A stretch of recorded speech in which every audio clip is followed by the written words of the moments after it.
Hello friends, भक्ति daily vlog में आपका स्वागत है। कथा का लाभ लेने के लिए चैनल को सब्सक्राइब करें एंड वीडियो को लाइक करें। सावन सोमवार व्रत का महत्व। सावन का पवित्र महीना चल रहा है। आज सावन माह का पहला सोमवार व्रत रखा जा रहा है। सावन महीने में सोमवार का व्रत का विशेष महत्व होता है। सावन सोमवार व्रत में भगवान भोलेनाथ और माता पार्वती की विशेष पूजा आराधना की जाती है। सावन सोमवार व्रत विशेष रूप से महिलाएं अपने परिवार की सुख समृद्धि की कामना के लिए रखती है। वहीं अविवाहित युवतियां अच्छे वर की कामना के लिए भोलेनाथ की विशेष आराधना करती है। हिंदू कैलेंडर के अनुसार श्रावण मास की विशेष महत्व माना जाता है। यह महीना भगवान शिव को समर्पित है, क्योंकि उन्हें यह महीना काफी प्रिय है। चूंकि यह महीना भगवान शिव को समर्पित है, इसलिए लोगों का मानना है कि इस महीने के दौरान देवता की पूजा करने से व्यक्ति को कई तरह से आशीर्वाद मिल सकते हैं। पुरुष और महिलाएं सावन सोमवार का व्रत रखकर भगवान शिव की पूजा करते हैं। इस माह सावन के 4 सोमवार पड़ेंगे। हिंदू मान्यताओं में उपवास का बड़ा धार्मिक महत्व है। हर देवता को समर्पित एक कथा है, जिसे पढ़े बिना उपवास का महत्व समाप्त हो जाता है। सोमवार भगवान शिव को समर्पित है और इस प्रकार सावन के दौरान सोमवार को उपवास करना महत्वपूर्ण है। ऐसा माना जाता है कि अपने व्रत को फलदायी बनाने के लिए सोमवार के दिन भगवान शिव की कथा का पाठ करना और सुनना वास्तव में महत्वपूर्ण है। सोमवार व्रत की पूजा कैसे करें? सोमवार के दिन ब्रह्म मुहूर्त में उठकर स्नान से निवृत्त हो जाएं। पूरे घर में गंगा जल या पवित्र जल छिड़के। घर में ही किसी पवित्र स्थान पर भगवान शिव की मूर्ति या तस्वीर स्थापित करें।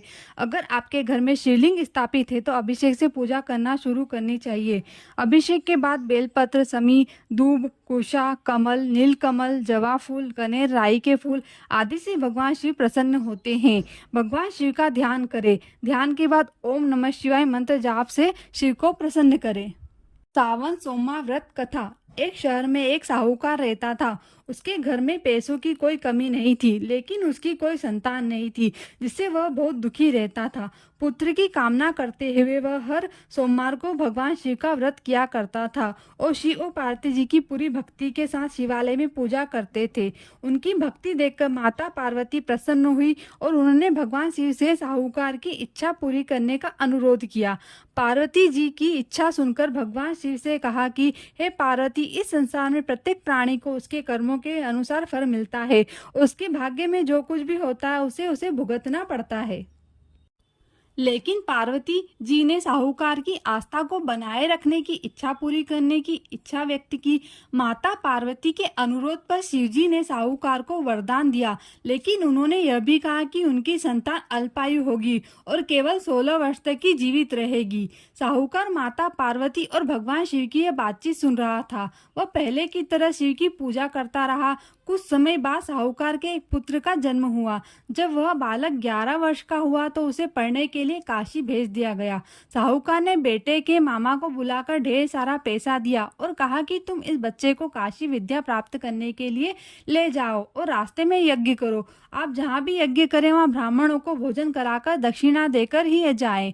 मामा भांजे दोनों एक ही तरह के यज्ञ करते थे और ब्राह्मणों को दक्षिणा दान करते थे और काशी की ओर चले जाते थे। रास्ते में एक नगर था, जहाँ नगर के राजा की पुत्री का विवाह होने वाला था, लेकिन जिस राजकुमार से उसका विवाह तय हुआ था वह कान्हा था और इस बात की जानकारी राजा को नहीं थी।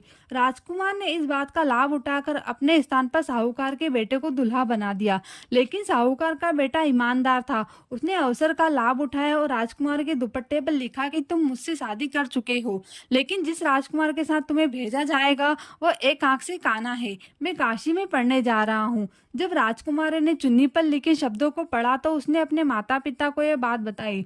बारात को छोड़कर राजा ने अपनी बेटी को नहीं छोड़ा।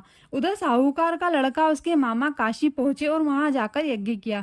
लड़की की उम्र के दिन जब वह 16 वर्ष का था, एक यज्ञ किया। लड़के ने अपने मामा से कहा कि मेरी तबीयत ठीक नहीं है। मामा ने कहा कि तुम अंदर जाओ और सो जाओ। शिव के वरदान के अनुसार कुछ ही पलों में बच्चे की जान निकल गई। मृत भांजे को देखकर उसके मामा विलाप करने लगे। संयोग से उसी समय शिव और माता पार्वती वहां से जा रहे थे।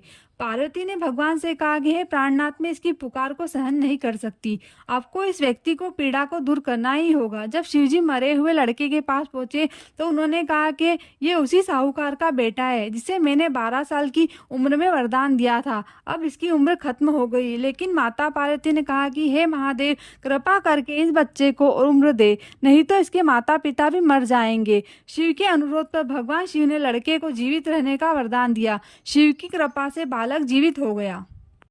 शिक्षा समाप्त करके जब वह लड़का अपने मामा के साथ अपने नगर लौट रहा था तो दोनों चलते हुए उसी नगर में पहुंचे जहां उसका विवाह राजकुमारी के साथ हुआ था।